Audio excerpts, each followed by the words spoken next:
നമസ്കാരം. ഇന്ന് നമ്മൾ യൂണിറ്റ് 4-ലെ ഒന്നാമത്തെ ചാപ്റ്ററാണ് പഠിക്കുന്നത്. Inverter, split, air conditioner. നിങ്ങളിത് നേരത്തെ പഠിച്ചിട്ടുള്ള ഭാഗങ്ങളൊക്കെ തന്നെയാണ്. സ്പ്ലിറ്റ് എയർ കണ്ടീഷണർ നിങ്ങൾ പഠിച്ചു കഴിഞ്ഞാണ്. അതിൽ ഇൻവേർട്ടർ ടെക്നോളജി ഉപയോഗിച്ചിട്ടുള്ള സ്പ്ലിറ്റ് എയർ കണ്ടീഷണർ.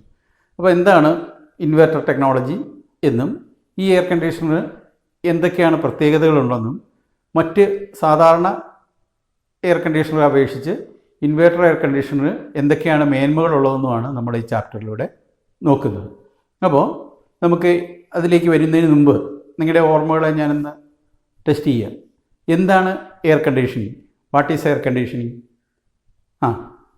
ആലോചിച്ച് what is air conditioning പഠിച്ചിട്ടുള്ളതാണ്.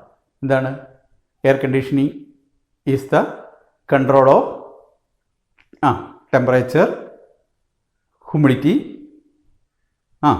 Purity, പിന്നെ ആൻഡ് മോഷൻ ഓഫ് എയർ അല്ലെങ്കിൽ ഫ്ലോ ഓഫ് എയർ പിന്നെ എൻക്ലോസ്ഡ് സ്പേസ് അല്ലേ? അതാണ് എയർ കണ്ടീഷനിങ് അല്ലേ? ഇതിനു വേണ്ടിയാണ് നമ്മൾ ഇൻവെർട്ടർ, സ്പ്ലിറ്റ് എയർ കണ്ടീഷണറും മറ്റ് എയർ കണ്ടീഷണറും എല്ലാം ഉപയോഗിക്കുന്നത്. ഈ കാര്യങ്ങൾ ചെയ്യാൻ വേണ്ടിയിട്ടാണ്. അപ്പോൾ നമ്മളൊരു നല്ല എയർ കണ്ടീഷണർ കൊണ്ട് നമ്മൾ എന്തൊക്കെയാണ് ഉദ്ദേശിക്കുക? നല്ല എയർ കണ്ടീഷണർ കൊണ്ട് നമ്മൾ ഉദ്ദേശിക്കുന്ന എന്തൊക്കെ കാര്യങ്ങളാണെന്ന് വെച്ചാൽ, അത് എളുപ്പം കൂളിംഗ് കിട്ടണം അല്ലേ? ഫാസ്റ്റ് കൂളിംഗ് ഉണ്ടായിരിക്കണം. പിന്നെയോ മെയിൻറ്റെയിൻ എ കോൺസ്റ്റൻറ്റ് ടെമ്പറേച്ചർ. റൂമിലൊരു സ്ഥിര ടെമ്പറേച്ചർ നിലനിർത്താൻ കഴിയണം. ടെമ്പറേച്ചർ ഇങ്ങനെ കയറിപ്പോകുന്നു, താന്നു വരുന്നു, കയറിപ്പോകുന്നു, അത് പറ്റില്ല. കോൺസ്റ്റൻ്റ് ആയിട്ട് ടെമ്പറേച്ചർ, നമ്മൾ ടെമ്പറേച്ചർ സെറ്റ് ചെയ്ത് വെച്ച് കഴിഞ്ഞാൽ 23 ഡിഗ്രി സെൽഷ്യസ് നമ്മൾ സെറ്റ് ചെയ്ത് വെച്ച് കഴിഞ്ഞാൽ എപ്പോഴും 23 ഡിഗ്രിയിൽ റൂം ഉണ്ടായിരിക്കണം. പിന്നെ എന്താണ്? ലോ സൗണ്ട് കുറവായിരിക്കണം. പിന്നെയോ ലെസ് ഓപ്പറേഷൻ കോസ്റ്റ്. അതാണ് ഏറ്റവും ഇമ്പോർട്ടൻ്റ് ആയിട്ടൊരു ഭാഗം ആൾക്കാർ നോക്കുന്നത്. എയർ കണ്ടീഷണർ മേടിക്കുമ്പോൾ നോക്കുന്നത്, കമ്പയർ ചെയ്യുമ്പോൾ നോക്കുന്നത് ഓപ്പറേഷൻ കോസ്റ്റ്. പ്രവർത്തിക്കുമ്പോൾ ഉണ്ടാകുന്ന ചിലവ് ഏറ്റവും കുറവായിരിക്കണം. അല്ലെങ്കിൽ പിന്നെ അതോടൊപ്പം ഒരു നല്ല എയർ ഫ്ലോ ഉണ്ടായിരിക്കണം. ഇങ്ങനെയുള്ള ഒരു എയർ കണ്ടീഷണറാണ് നമ്മൾ നോക്കുന്നത്. ഇങ്ങനെ ഒരു എയർ കണ്ടീഷണർ വരണമെങ്കിൽ, എയർ കണ്ടീഷണറിൽ എവിടെയാണ് നമ്മൾ ഈ ഫാസ്റ്റ് കൂളിങ് അല്ലെങ്കിൽ ഓപ്പറേഷൻ കുറയ്ക്കാൻ പറ്റുക, ഓപ്പറേഷൻ കോസ്റ്റ് കുറയ്ക്കാൻ പറ്റുക, അങ്ങനെയുള്ള ഗവേഷണം നടന്നപ്പോഴാണ് ഇൻവെർട്ടർ ടെക്നോളജി കണ്ടുപിടിച്ചത്. അപ്പോൾ അതിനുവേണ്ടി നമുക്ക് പഠിക്കുമ്പോൾ ഒന്ന് നോക്കാം, ഒരു എയർ കണ്ടീഷനിൽ എന്തെല്ലാം ഭാഗങ്ങളാണ് ഉള്ളത്, എന്തൊക്കെ ഇലക്ട്രിക്കൽ ഭാഗങ്ങളാണ് ഉള്ളത്. കംപ്രസർ മോട്ടോർ ഓർക്കുന്നുണ്ടല്ലേ? ഏറ്റവും ഇമ്പോർട്ടൻ്റ് ആയിട്ടുള്ള ഭാഗമാണ് കംപ്രസർ മോട്ടോർ. പിന്നെയോ ഫാൻ മോട്ടറുണ്ട്, പിന്നെ ബ്ലോവർ മോട്ടറുണ്ട്, പിന്നെ എയർ സിങ് മോട്ടറുണ്ട് അല്ലേ? അപ്പം ഇത്രയും മോട്ടറുകളാണ് ഇതിൻ്റെ അകത്തുള്ളത്. ഈ മോട്ടറുകളാണ് ശരിക്കും വൈദ്യുതി ഉപയോഗിക്കുന്നത്. ഈ മോട്ടറുകളുടെ വൈദ്യുതി ഉപയോഗം കുറച്ച് കഴിഞ്ഞാൽ നമുക്ക് എന്ത് ചെയ്യാൻ പറ്റും? ഈ മോട്ടറുകളുടെ വൈദ്യുതി ഉപയോഗം കുറച്ചാൽ നമുക്ക് ഓപ്പറേഷൻ കോസ്റ്റ് നമുക്ക് കുറയ്ക്കാൻ പറ്റും. അതുപോലെ തന്നെ എയർ കണ്ടീഷൻ്റെ വേറൊരു കാര്യം എന്താണ്? ഒരു ടെമ്പറേച്ചർ, കോൺസ്റ്റൻറ്റ് ടെമ്പറേച്ചർ മെയിൻറ്റെയിൻ ചെയ്യണം. അതിൽ നമ്മൾ ഈ കംപ്രസറിൻ്റെ പ്രവർത്തനം അതിൻ്റെ അകത്തൊരു ഇമ്പോർട്ടൻ്റ് ഭാഗമാണ്, ടെമ്പറേച്ചർ മെയിൻറ്റെയിൻ ചെയ്യാനായിട്ട്. അപ്പോൾ നമുക്കൊന്ന് വർക്കിംഗ് എന്ന് നോക്കാം. കംപ്രസർ ആണെങ്കിൽ എങ്ങനെയാണ് കംപ്രസർ വർക്ക് ചെയ്യുക? ഒരു എയർ കണ്ടീഷണർ ടെമ്പറേച്ചർ മെയിൻറ്റെയിൻ ചെയ്യാൻ വേണ്ടിയിട്ട് കംപ്രസർ എങ്ങനെ വർക്ക് ചെയ്യുക? ഏത് സിസ്റ്റത്തിലാണ് വർക്ക് ചെയ്യുക?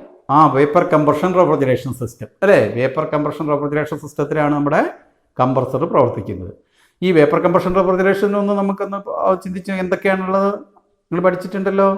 വേപ്പർ കംപ്രസർ ഉണ്ട്, പിന്നെ എന്താ ഉള്ളത്? കണ്ടൻസർ ഉണ്ട്, എക്സ്പാൻഷൻ ഡിവൈസ് ഉണ്ട്, പിന്നെ എന്താ ഉള്ളത്? ഇവാപ്പറേറ്റർ ഉണ്ട് അല്ലേ? പിന്നെ ഇതെല്ലാം കോപ്പർ ട്യൂബ് വെച്ച് കണക്ട് ചെയ്തിട്ടുണ്ട്. അപ്പോൾ റെഫ്രിജറൻ്റ് കംപ്രസറിൽ നിന്ന് കണ്ടൻസറിൽ പോകും, കണ്ടൻസറിൽ നിന്ന് എക്സ്പാൻഷൻ ഡിവൈസ് വരും, എക്സ്പാൻഷൻ ഡിവൈസിൽ നിന്ന് ഇവാപ്പറേറ്ററിൽ പോകും, അവിടെ നിന്ന് വീണ്ടും തിരിച്ചിങ്ങനെ കംപ്രസർ വരും. ഇങ്ങനെയാണ് ഒരു വേപ്പർ കംപ്രഷൻ സിസ്റ്റം വർക്ക് ചെയ്യുന്നതെന്ന് എല്ലാവർക്കും അറിയാമല്ലോ. അപ്പോൾ നമ്മുടെ ഈ ഇൻവെർട്ടർ എസിക്കകത്തും ഇതേ വേപ്പർ കംപ്രഷൻ സിസ്റ്റമാണ് നമ്മൾ ഉപയോഗിക്കുക. അപ്പോൾ നമുക്ക് കൂടുതൽ കൂളിംഗ് കിട്ടണേ എന്താ ചെയ്യുക? ഇവാപ്പറേറ്ററിൽ കൂടുതൽ റെഫ്രിജറൻ്റ് വേപ്പറായിട്ട് മാറിയാലേ കൂടുതൽ കൂളിംഗ് കിട്ടത്തുള്ളൂ അല്ലേ? കുറച്ച് കൂളിംഗ് മതിയെങ്കിലോ ഇവാപ്പറേറ്ററിൽ കുറച്ച് റെഫ്രിജറൻ്റ് വേപ്പറായിട്ട് മാറിയാൽ മതിയല്ലോ അല്ലേ? അപ്പോൾ ഇവാപ്പറേറ്ററിലേക്ക് കൂടുതൽ റെഫ്രിജറൻ്റ് ചെയ്യണേ എന്ത് ചെയ്യണം?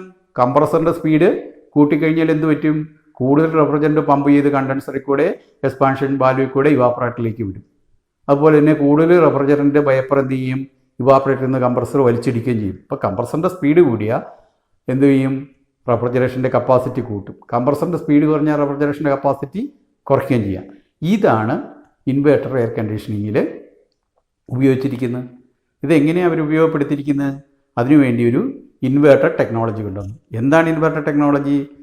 ഇൻവെർട്ടർ ടെക്നോളജിയിൽ എന്താ ചെയ്യുകയെന്ന് വെച്ചാൽ കംപ്രസറിൻ്റെ സ്പീഡ് കൂട്ടും. കംപ്രസറിൻ്റെ സ്പീഡ് കൂട്ടുമ്പോൾ എന്തായിരിക്കും, റെഫ്രിജറേഷൻ കപ്പാസിറ്റി കൂടും, അതായത് കൂളിംഗ് കൂടും, റെഫ്രിജറേഷൻ കപ്പാസിറ്റി കൂടും. കംപ്രസറിൻ്റെ സ്പീഡ് പിന്നെ കുറയ്ക്കാം, ആവശ്യത്തിന് കൂളിംഗ് ആയിക്കഴിഞ്ഞാൽ സ്പീഡ് കുറയ്ക്കും. അപ്പോൾ റെഫ്രിജറേഷൻ്റെ എന്ത് കിട്ടും, കപ്പാസിറ്റി കുറയ്ക്കും. ഇപ്പോൾ റെഫ്രിജറേഷൻ കപ്പാസിറ്റി കുറയ്ക്കുമ്പോൾ കറണ്ട് കുറച്ചേ എടുക്കത്തുള്ളൂ. അതുകൊണ്ട് നമുക്ക് ഓപ്പറേഷൻ കോസ്റ്റ് കുറയ്ക്കാൻ പറ്റും. കംപ്രസറിൻ്റെ സ്പീഡ് കൂട്ടിക്കഴിഞ്ഞാൽ റെഫ്രിജറേഷൻ കപ്പാസിറ്റി കൂടും, അപ്പോൾ കറണ്ട് കൂടുതലെടുക്കും. അപ്പോൾ ആവശ്യമുള്ള സമയത്ത് കൂടിയ കപ്പാസിറ്റിയിൽ വർക്ക് ചെയ്യിക്കുകയും ആവശ്യം ഇല്ലാത്ത സമയത്ത് കുറഞ്ഞ കപ്പാസിറ്റിയിൽ വർക്ക് ചെയ്യിക്കുന്ന ഒരു കംപ്രസർ, ആ കംപ്രസറാണ് ഇൻവേർട്ടർ കംപ്രസർ എന്ന് പറയുക. ആ കംപ്രസർ വർക്ക് ചെയ്യുന്ന ഇൻവേർട്ടർ ടെക്നോളജിയിലാണ് കംപ്രസർ വർക്ക് ചെയ്യുക. അതിനുവേണ്ടി നമ്മൾ ഫ്രീക്വൻസി വ്യത്യാസം വരുത്തുക ചെയ്യുക. കംപ്രസറിൻ്റെ ഫ്രീക്വൻസിയിൽ വ്യത്യാസം, അതിനെക്കുറിച്ച് നമുക്ക് ഡീറ്റെയിൽ ആയിട്ട് നോക്കാം. ഇൻവേർട്ടർ ടെക്നോളജി എന്ന് പറയുമ്പോൾ എന്താണ്, ആൾട്ടർനേറ്റീവ് കറണ്ടിനെ അല്ലെങ്കിൽ എ സി കറണ്ടിനെ ഒരു റെക്ടിഫയർ ഉപയോഗിച്ച് ഡി സി കറണ്ടാക്കി മാറ്റുകയും ഈ ഡി സി കറണ്ടിനെ വീണ്ടും ഒരു ഇൻവേർട്ടർ ഉപയോഗിച്ച് വേരിയബിൾ ഫ്രീക്വൻസിയുള്ള എ സി കറണ്ടാക്കി മാറ്റുകയും ചെയ്യും. എ സി കറണ്ട് നമുക്കറിയാം എന്താണ്, ആൾട്ടർനേറ്റിംഗ് കറണ്ട്. ആദ്യം എന്താ ചെയ്യുക, ആൾട്ടർനേറ്റിംഗ് കറണ്ടിനെ റെക്ടിഫയർ ഉപയോഗിച്ച് ഡയറക്റ്റ് കറണ്ടാക്കി മാറ്റുന്നു, ഡി സി ആക്കി മാറ്റുന്നു. ഡി സിയെ വീണ്ടും എന്താക്കി മാറ്റുന്നു, ഒരു ഇൻവേർട്ടർ ഉപയോഗിച്ചുകൊണ്ട് എ സി ആക്കി മാറ്റുന്നു. ഈ എ സിയുടെ പ്രത്യേകത എന്താണ്, വേരിയബിൾ ഫ്രീക്വൻസിയുള്ള എ സി ആണ്. Variable frequency A C supply ആക്കി മാറ്റി മോട്ടറിലേക്ക് കൊടുക്കുക ചെയ്യുക. അപ്പോൾ ഈ മോട്ടറിൻ്റെ സ്പീഡ് വേരി ചെയ്യാൻ വേണ്ടിയിട്ട് എങ്ങനെ ചെയ്യുക, അപ്പോൾ നമുക്കൊന്ന് നോക്കാം. എന്താണ് ഡി സി, നിങ്ങൾക്കറിയാം അല്ലേ, ഡി സി എന്താണ്, ഡയറക്റ്റ് കറണ്ട്. ഡി സി നമ്മുടെ ബാറ്ററി എന്നൊക്കെ കിട്ടുന്ന കറണ്ട് ഇല്ലേ, വാഹനങ്ങളുടെ ബാറ്ററി, നമ്മുടെ മൊബൈൽ ചാർജറിലെ, അതെ മൊബൈൽ ചാർജറിലെ ഔട്ട്പുട്ട് വരുന്നത് ഡി സി ആണ് അല്ലേ. അപ്പോൾ അവിടെ ഒരു റെക്ടിഫയർ ഉപയോഗിച്ചിട്ടാണ് നമ്മുടെ മൊബൈൽ ചാർജറിൻ്റെ ഡി സി ആക്കി മാറ്റുന്നത്. വീട്ടിൽ കിട്ടുന്ന എ സി കറണ്ട് അല്ലേ. അപ്പോൾ ഞാൻ ചോദിക്കട്ടെ, വീട്ടിൽ കിട്ടുന്ന എ സി കറണ്ടിൻ്റെ സ്പെസിഫിക്കേഷൻ എന്താണ്, നമ്മൾ പഠിച്ചതല്ലേ വയറിങ്ങിൻ്റെയൊക്കെ സമയത്ത്. എന്താണ് എ സി കറണ്ടിൻ്റെ പ്രത്യേകത, വീട്ടിൽ കിട്ടുന്ന A C current 230 volt 50 hertz അല്ലേ. ഹെർട്സ് എന്തിൻ്റെയാണ്, ഫ്രീക്വൻസിയുടെ യൂണിറ്റാണ് അല്ലേ. അപ്പോൾ 50 ഹെർട്സാണ് വീട്ടിൽ കിട്ടുന്ന ആൾട്ടർനേറ്റിംഗ് കറണ്ടിൻ്റെ ഫ്രീക്വൻസി. ഈ കറണ്ട് ഉപയോഗിച്ചൊരു ഇൻഡക്ഷൻ മോട്ടറിലേക്ക് കൊടുത്തു കഴിഞ്ഞാൽ അത് സിങ്ക്രണസ് സ്പീഡിലേ വർക്ക് ചെയ്യത്തുള്ളൂ. അതിൻ്റെ ഒരു സ്പീഡുണ്ട്, ആ ഫിക്സഡ് സ്പീഡിൽ സിങ്ക്രണസ് സ്പീഡിലേ ഇത് റൊട്ടേറ്റ് ചെയ്യത്തുള്ളൂ. പിന്നെ നമ്മൾ സ്പീഡ് വ്യത്യാസം വരുത്താൻ വേണ്ടി ഗിയറും പുള്ളിയൊക്കെ ഉപയോഗിച്ച് നമ്മൾ വർക്ക് ചെയ്യിക്കും. ഇവിടെ നമ്മൾ അത് പറ്റില്ല. അപ്പോൾ നമ്മുടെ സീൽഡ് കംപ്രസറിലൊക്കെ അങ്ങനെ പുള്ളിയൊക്കെ ഉപയോഗിച്ച് അല്ലെങ്കിൽ ഗിയറൊക്കെ ഉപയോഗിച്ച് മാറ്റാൻ പറ്റില്ലല്ലോ. അപ്പോൾ നമ്മൾ ഈ മോട്ടറിൻ്റെ തന്നെ സ്പീഡ് വേരി ചെയ്യിക്കാനുള്ള സംവിധാനം നോക്കുക. അപ്പോൾ ഈ മോട്ടറിൻ്റെ സ്പീഡ് വേരി ചെയ്യിക്കണം. അപ്പോൾ മോട്ടറിൻ്റെ സ്പീഡ് വേരി ചെയ്യിക്കുമ്പോൾ മോട്ടറിൻ്റെ സ്പീഡ് എവിടെയാണ്, പാനിൽ വേരി ചെയ്യിച്ചിട്ടല്ലേ. പാനിൽ നമ്മൾ റെഗുലേറ്റർ ഉപയോഗിച്ചിട്ട് വേരി ചെയ്യുന്നുണ്ട്. പക്ഷേ അവിടെ ഒരു കുഴപ്പം എന്താണ്, മോട്ടറിൻ്റെ ടോർക്ക് തിരിയാനുള്ള ബലം അവിടെ എന്ത് ചെയ്യുന്നുണ്ട്, കുറയുന്നുണ്ട്. ഇവിടെ കംപ്രസറിൻ്റെ അകത്ത് തിരിയാനുള്ള ബലം കുറച്ചാൽ എന്ത് പറ്റും, കംപ്രസ് ചെയ്യാൻ പറ്റാതെ വരും. നമുക്ക് റെഫ്രിജറന്റിനെ കംപ്രസ് ചെയ്യണമെങ്കിൽ എന്ത് വേണം, ടോർക്ക് വേണം. അപ്പോൾ ടോർക്കിൽ വ്യത്യാസം വരുത്താതെ നമ്മൾ എന്ത് ചെയ്യണം, മോട്ടറിൻ്റെ സ്പീഡ് കുറയ്ക്കണം. അപ്പോൾ നമ്മുടെ ഫാനിൻ്റെ റെഗുലേറ്റർ ഇവിടെ പറ്റില്ലല്ലോ. ഇവിടെ വേറൊരു ടെക്നോളജി ഉപയോഗിക്കും. എന്താ ടെക്നോളജി ഉപയോഗിക്കുക, വേരിയബിൾ ഫ്രീക്വൻസി ഉപയോഗിച്ച്, ഇൻവെർട്ടർ ടെക്നോളജിയിൽ വേരിയബിൾ ഫ്രീക്വൻസി ഉപയോഗിച്ച്. അപ്പോൾ ഇൻവെർട്ടർ വർക്ക് ചെയ്യുക എന്ന് ഓർത്ത് നോക്കിയാൽ എ സി കറണ്ട് നിങ്ങൾക്ക് മനസ്സിലായി, വീട്ടിലുള്ള ഉപയോഗിക്കുന്ന കറണ്ടിൻ്റെ സ്പെസിഫിക്കേഷൻ അറിയാം അല്ലേ. ഈ ഡി സി എന്ത് ചെയ്യും, ഇൻവെർട്ടർ ഉപയോഗിച്ചിട്ട് വേരിയബിൾ ഫ്രീക്വൻസിയുള്ള എ സി ആക്കി മാറ്റും. ഈ ഇൻവെർട്ടർ എത്ര ഫ്രീക്വൻസിയിലേക്കാണ് സപ്ലൈ മാറ്റേണ്ടതെന്നുള്ളത് പൾസ് വിഡ്ത്ത് മോഡുലേറ്റർ എന്ന് പറയുന്ന PWM പൾസ് വിഡ്ത്ത് മോഡുലേറ്റർ, അതൊക്കെ കൂടെ ഉൾക്കൊള്ളുന്ന ഒരു കൺട്രോൾ യൂണിറ്റ് ഉണ്ട്. ഈ കൺട്രോൾ യൂണിറ്റാണ് നമ്മുടെ ഇൻവെർട്ടറിനെ ഓപ്പറേറ്റ് ചെയ്തുകൊണ്ട് എത്ര ഫ്രീക്വൻസിയിലാണ് ഔട്ട്പുട്ട് വരേണ്ടതെന്ന് തീരുമാനിക്കുന്നത്. ആ കൺട്രോൾ യൂണിറ്റ് പ്രവർത്തിക്കുന്നത് ടെമ്പറേച്ചർ സെൻസ് ചെയ്തുകൊണ്ടാണ്. റൂമിൻ്റെ അകത്ത് എത്ര ടെമ്പറേച്ചർ ഉണ്ട്, റൂമിന് വെളിയിൽ എത്ര ടെമ്പറേച്ചർ ആണെന്നൊക്കെ സെൻസ് ചെയ്തിട്ടാണ് ഈ കൺട്രോൾ യൂണിറ്റ് നമ്മുടെ ഇൻവെർട്ടറിൻ്റെ അകത്തുനിന്ന് പുറത്തേക്ക് വരുന്ന AC സപ്ലൈയുടെ ഫ്രീക്വൻസി തീരുമാനിക്കുന്നത്. ഫ്രീക്വൻസി കൂട്ടിക്കൊടുത്തു കഴിഞ്ഞാൽ നമ്മുടെ കംപ്രസറിൻ്റെ മോട്ടർ ഹൈ സ്പീഡിൽ വർക്ക് ചെയ്യും. ഫ്രീക്വൻസി കുറയ്ക്കുന്നതനുസരിച്ച് മോട്ടറിൻ്റെ സ്പീഡ് എന്ത് ചെയ്യും, കുറഞ്ഞ് വരും. ഉദാഹരണത്തിന് നമ്മൾ റൂമിൽ ആദ്യമായിട്ട് ഓൺ ചെയ്യുന്ന സമയത്ത് ഹൈ സ്പീഡിൽ വർക്ക് ചെയ്യും. അപ്പോൾ റൂം പെട്ടെന്ന് തണുത്ത് വന്നു കഴിയുമ്പോഴത്തേനും റൂം ടെമ്പറേച്ചർ സെൻസ് ചെയ്ത് നോക്കുമ്പോൾ സെറ്റ് ചെയ്ത ടെമ്പറേച്ചറിൽ എത്തിക്കഴിയുമ്പോൾ വീണ്ടും എന്ത് ചെയ്യും, സ്പീഡ് കുറച്ച് കൊണ്ടുവരും. അപ്പോൾ അതുപോലെ തന്നെ ഈ സ്പീഡ് കുറയുന്നതനുസരിച്ച് കപ്പാസിറ്റിയും വേരി ചെയ്യും. ഇപ്പോൾ ഓർത്ത് നോക്കിയാൽ നമ്മുടെ വീട്ടിൽ 1 ടണ്ണിൻ്റെ AC ആണ് നമ്മൾ വെച്ചിരിക്കുന്നത്. ആ 1 ടണ്ണിൻ്റെ AC ആണെങ്കിൽ നമ്മൾ ഓൺ ചെയ്യുമ്പോൾ 1 ടണ്ണിൽ വർക്ക് ചെയ്യും, ഫുൾ കപ്പാസിറ്റി വർക്ക് ചെയ്യും, ഫുൾ കറണ്ട് എടുക്കും. പക്ഷേ കുറേ സമയം കഴിഞ്ഞ് തണുത്ത് കഴിയുമ്പോൾ എന്ത് ചെയ്യും, കപ്പാസിറ്റി കുറഞ്ഞ് 3/4 ടണ്ണ്, 1/2 ടണ്ണ്, 1/4 ടണ്ണ്, 10 HP എന്നൊക്കെ പറഞ്ഞ് കുറഞ്ഞ് വർക്ക് ചെയ്യും. അപ്പോൾ കുറഞ്ഞ കപ്പാസിറ്റി കുറഞ്ഞു കഴിയുമ്പോൾ വളരെ കുറച്ച് ആംപിയർ കറണ്ടേ എടുക്കത്തുള്ളൂ. അങ്ങനെ നമുക്ക് ഇലക്ട്രിസിറ്റി ബില്ല് സേവ് ചെയ്യാൻ പറ്റും. അപ്പോൾ അതാണ് ഇൻവെർട്ടർ ടെക്നോളജിയിലുള്ള ഇൻവെർട്ടർ ടെക്നോളജി എന്ന് പറഞ്ഞു കഴിഞ്ഞാൽ എന്താണ്?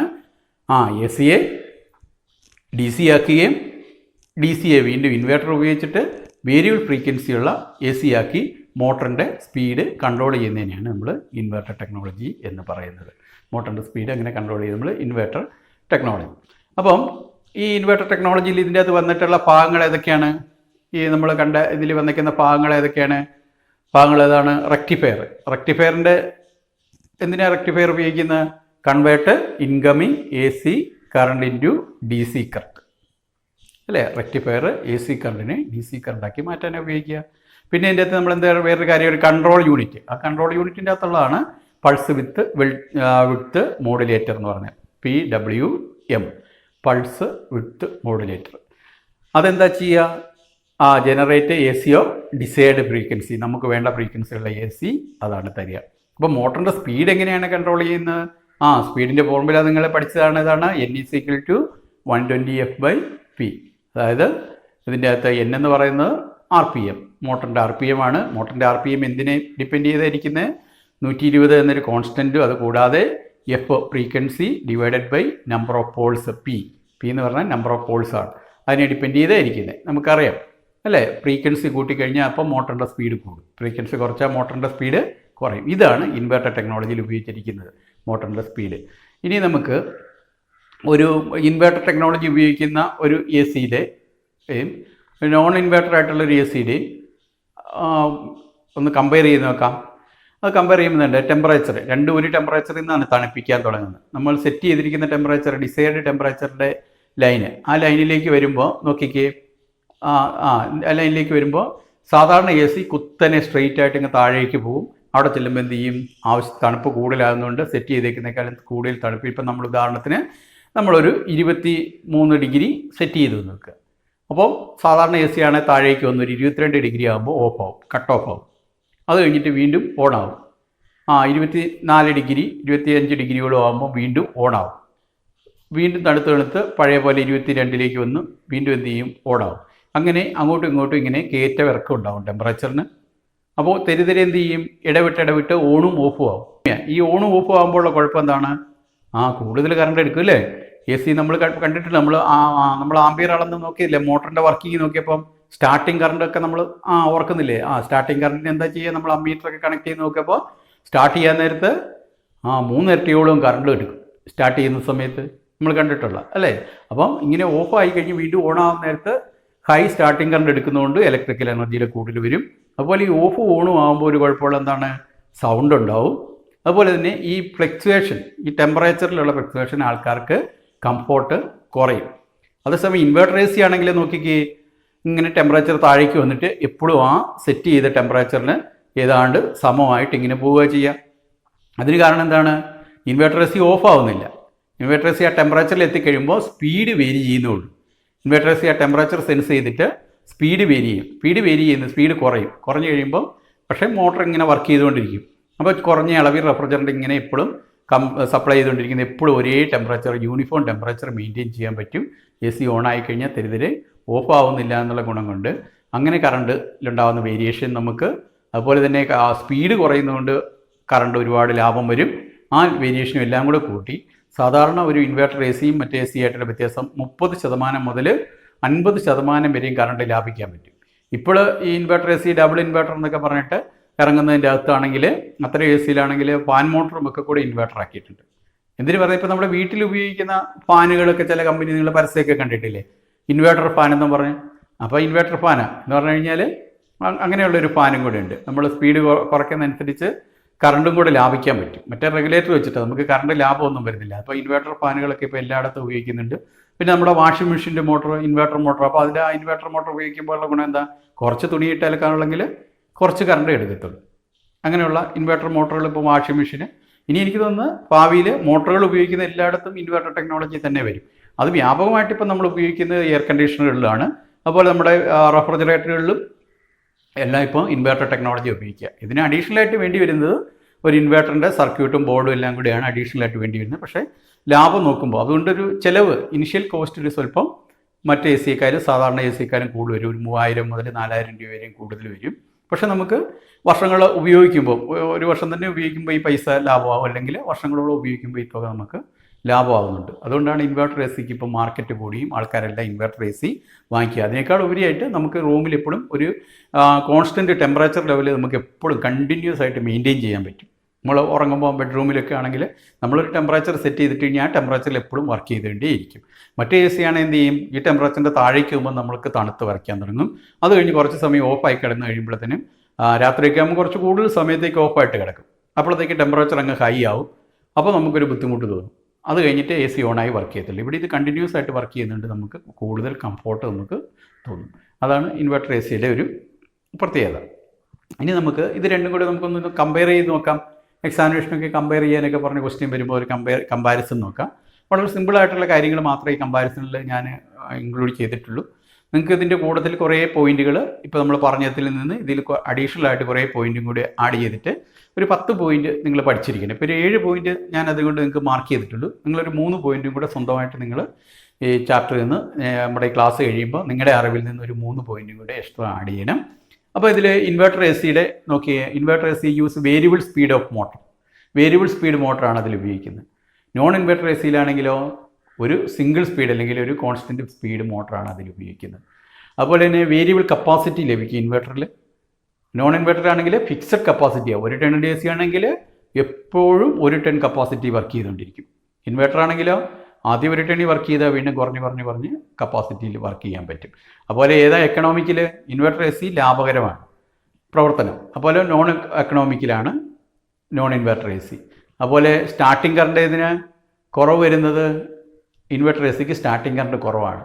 മറ്റേ നോൺ ഇൻവെർട്ടർ എ സിക്ക് സ്റ്റാർട്ടിംഗ് കറണ്ട് എന്താണ് കൂടുതലാണ്. അപ്പോൾ ഈ ഇൻവെർട്ടർ എ സിക്ക് സ്റ്റാർട്ടിംഗ് കറണ്ട് കുറവാകാൻ കാരണം എന്താ വെച്ചാൽ അത് ലോ സ്പീഡിലാണ് ഇൻവെർട്ടർ എ സി സ്റ്റാർട്ടായി വർക്ക് ചെയ്ത് തുടങ്ങിയിട്ടാണ് അതിൻ്റെ സ്പീഡ് നോക്കിയിട്ട് അതിൻ്റെ റിക്വയർമെൻറ്റ് നോക്കിയിട്ടാണ് സ്പീഡ് സെറ്റ് ആവുന്നത്. അതുപോലെ തന്നെ ലോ നോയിസ്, ശബ്ദം കുറവായിരിക്കും. കാരണം എന്താ, ഇടയ്ക്കിടയ്ക്ക് ഓണും ഓഫും ആവുന്നില്ലാത്തതുകൊണ്ട്.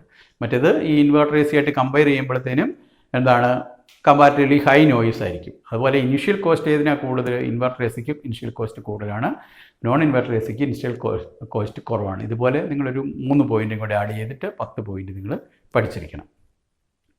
ഇനി ഈ ചാപ്റ്ററിൽ നമുക്ക് ഇതിനോട് ഇപ്പോൾ നിങ്ങൾക്ക് ഇൻവെർട്ടർ എയർ കണ്ടീഷണറും ഇൻവെർട്ടർ ടെക്നോളജിയൊക്കെ മനസ്സിലായില്ലേ? ഇൻവെർട്ടർ ടെക്നോളജി മനസ്സിലായല്ലോ അല്ലേ? ഇനി നമുക്ക് ഇപ്പോൾ ഉള്ള പുതിയ എയർ കണ്ടീഷണർ മുഴുവനും ഇൻവെർട്ടർ ടെക്നോളജിയിലാണ് വർക്ക് ചെയ്യുക. അതായത് നമ്മൾ പഠിക്കുന്ന സ്പ്ലിറ്റ് എ സി അല്ലേ, സ്പ്ലിറ്റ് എ സി. അതുപോലെ മൾട്ടി സ്പ്ലിറ്റ് ഉണ്ട്.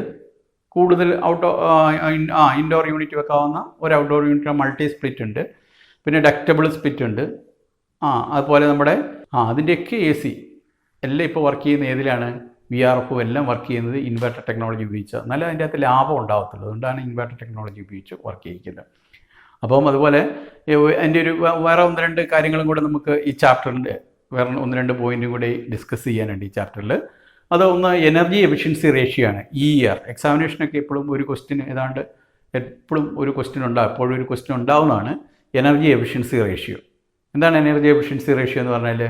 The ratio between the cooling capacity in watts and power input in watt. അതായത് നമ്മുടെ എ സിയുടെ കൂളിംഗ് കപ്പാസിറ്റി 1 ടൺ എന്ന് പറഞ്ഞു കഴിഞ്ഞാൽ എത്ര കപ്പാസിറ്റി വാട്ടിൽ കണക്കാക്കുമ്പോൾ എങ്ങനെയാണ്? നമ്മൾ ഫസ്റ്റ് ഇയറിൽ പഠിച്ച 1 ടൺ എന്ന് പറഞ്ഞിട്ട് നമ്മൾ എയർ കണ്ടീഷനിലെ റെഫ്രിജറേഷൻ്റെ കപ്പാസിറ്റി പറയുന്നത് എങ്ങനെയാണ്? Ton of refrigeration. 1 ton of refrigeration എത്രയാണ്? 12,000 BTU പെർ അവർ. എന്താ BTUയുടെ ഫുൾ ഫോം എന്താ? British thermal unit. Okay, medical British thermal unit. ഈ 12,000 BTU എന്ന് പറഞ്ഞാൽ 3,500 വാട്ടാണ് അല്ലേ? 3,500 വാട്ട്സാണ് 1 ടൺ ഓഫ് റെഫ്രിജറേഷൻ എന്ന് പറയുന്നത് അല്ലേ? അത് മെട്രിക് യൂണിറ്റ് ഇപ്പം നമ്മൾ എ സി ഒക്കെ മേടിക്കുമ്പോൾ അതിലങ്ങനെ BTUയിലല്ല എഴുതുന്നത്, മെട്രിക് യൂണിറ്റ് എഴുതിയിരിക്കും. 3,500 വാട്ടെന്ന് എഴുതി കഴിഞ്ഞാൽ 1 ടണ്ണിൻ്റെ എ സിയാണ്. അപ്പം 3,500 വാട്ട് നമ്മൾ ഈ കണക്കിന് വേണ്ടിയിട്ട് നോക്കിക്കുകയോ 3,500 വാട്ടാണ് എ സിയുടെ എന്താണ് cooling capacity.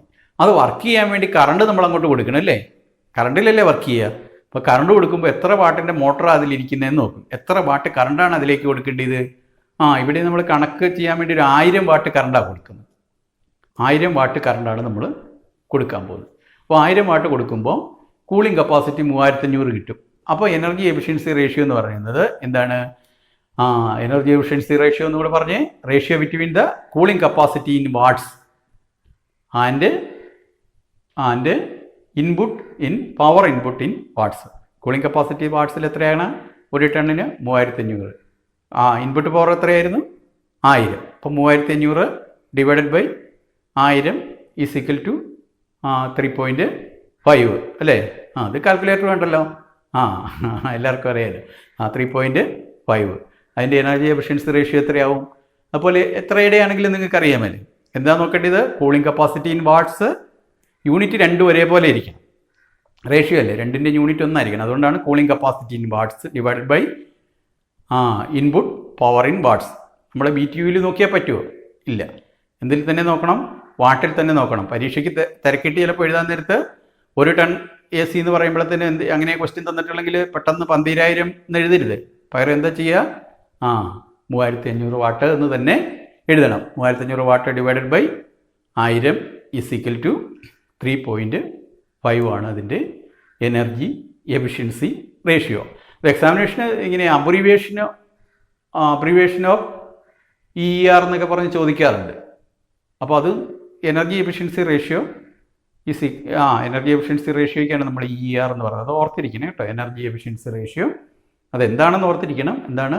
Cooling capacity in watt divided by power input in watt. രണ്ടും വാട്ടിലാണെന്നുള്ള കാര്യം മറന്നു പോരുത്. എല്ലാവരും പ്രോബ്ലം തെറ്റിപ്പോകും. അതാണ്.